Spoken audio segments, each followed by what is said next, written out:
Ben भाई बंधुओं घोड़ा को तैयार किया और घोड़ा को तैयार करने के बाद में सारी सेना तैयार की कि दीनी घोड़ा में एडरेला लाई।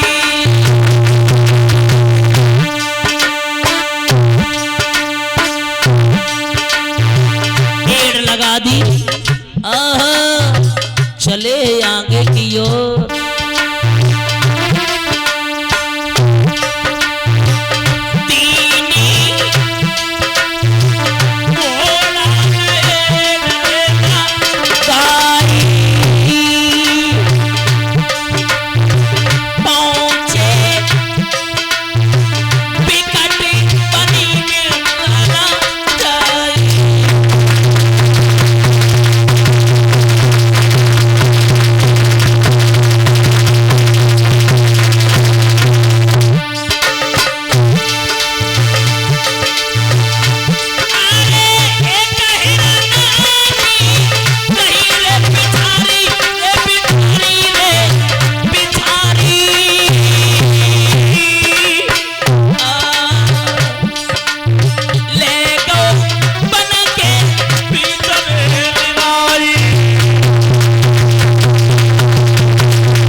अब तो सारी सेना पीछे रह गई और जब सारी सेना पीछे रह गई उसी समय महाराज हुआ क्या और होना ही क्या था।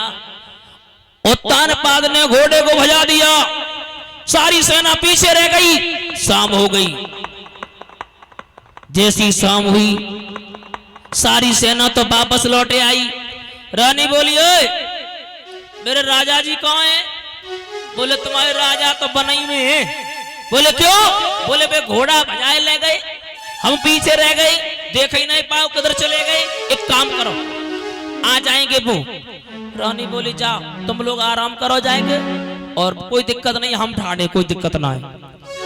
मेरी कथा के प्रेमी सज्जनों उत्तानपाद ने क्या किया, आज महाराज धीरे धीरे समय व्यतीत होने के बाद में शिकार तो ना मिली, वापस लौटे आए।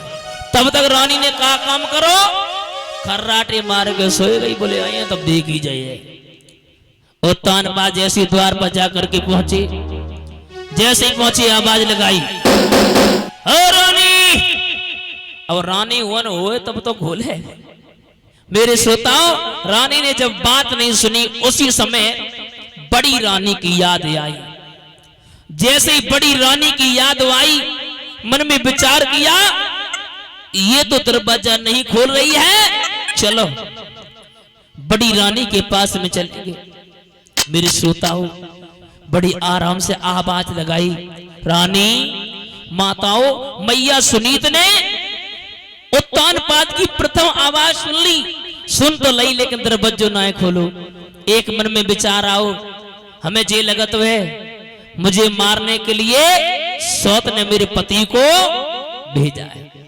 एक मन में विचार ये भी आया कोई बात नहीं, पति ने अगर मार के लिए भेजो कोई दिक्कत नहीं, मर जाएंगे तो उनके हाथों से मर जाएंगे तो बेड़ा पार हो जाएगा। आज जैसी बड़ी रानी वहां से चली और जाए के महाराज बाहर हाथ पकड़ा, पहले तो प्रणाम किया और अंदर की ओर लेकर के चली है। श्रोताओं जैसे ही चली कि धीरे धीरे चली, लिबाए पकड़ी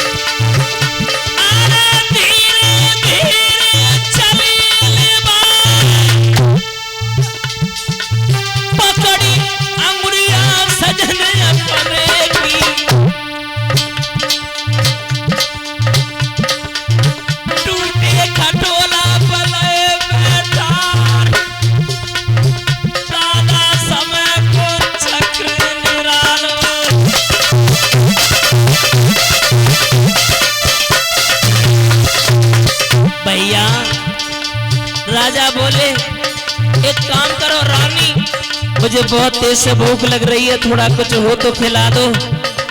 उस जेल में क्या रखा था?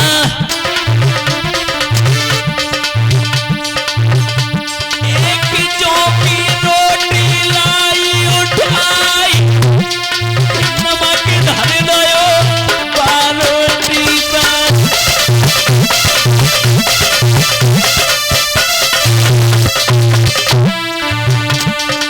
एक जौ की रोटी उठा लाई, जो माताओं कम से कम 4 दिन की रखी हुई थी।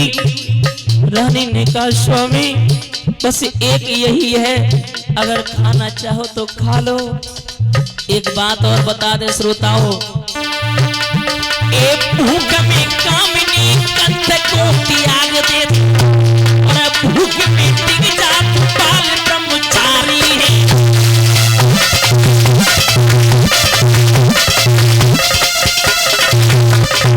हाँ, भूख में बड़े को मान घट जातु है, और भूख में छोड़ जात पतिता नारी।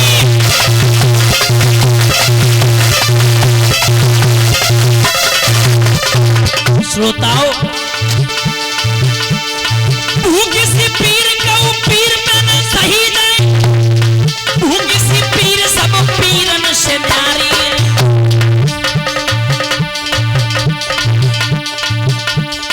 भूख में कामनी कंठ को त्याग दे, भूख में डूब जा तू बाल ब्रह्मचारी है।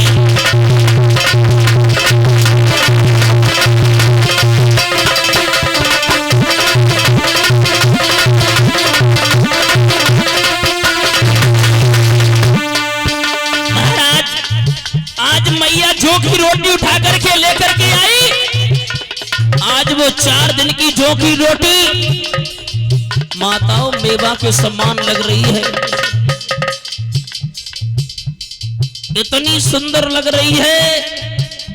खा रहे हैं तो कह रहे रानी एक तो और हो तो वो भी दे दो। आहा,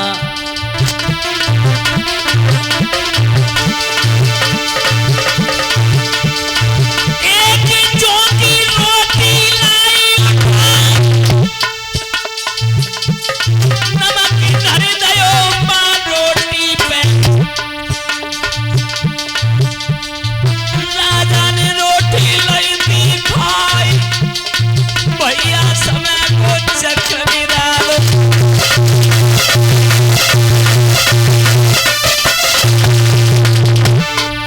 आज रोटी लगी, कहने लगी स्वामी क्या करूं? वो तान बात बोले रानी रोते नहीं है। आहा, लौवा समय बड़ो बहावाल, समय पर राजा भिखारी हुई गए।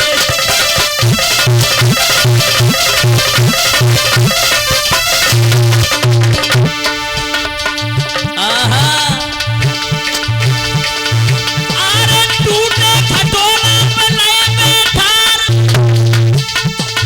पैर दबाई रही महाराजा के। रोनी रोई रोई नहीं मेरा खाई, भैया समय को चक्र निरालो।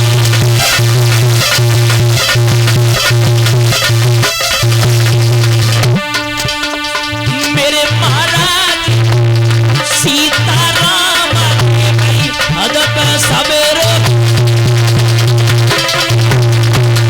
मेरे श्रोता, आज धीरे धीरे समय व्यतीत होने के बाद में सारी रात तो मैया के पास में गुजारने के बाद में जैसी सुबह हुआ उसी समय माताओं, सुबह होते ही होते उसी समय उत्तानपाद ने कहा रानी अगर फिर कभी समय मिलेगा तो मैं जरूर चला आऊंगा।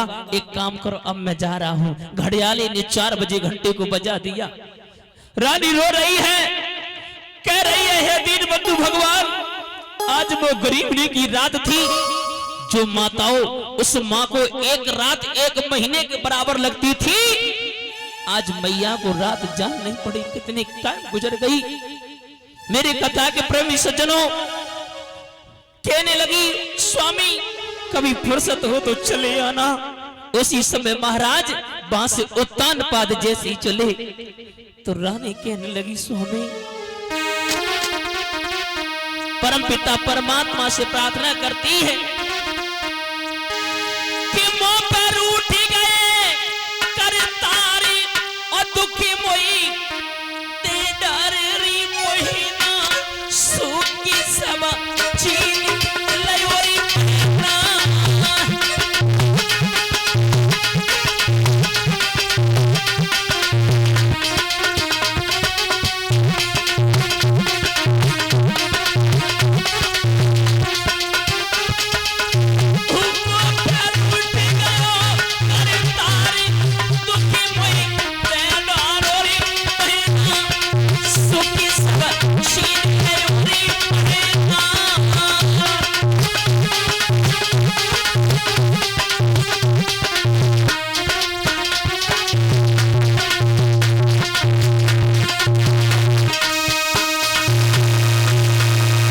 माता बहन भाई बंधुओं श्री सुखदेव मुनि समझाने लगे हे राजन परीक्षित उत्तान पाद तो वहां से चले और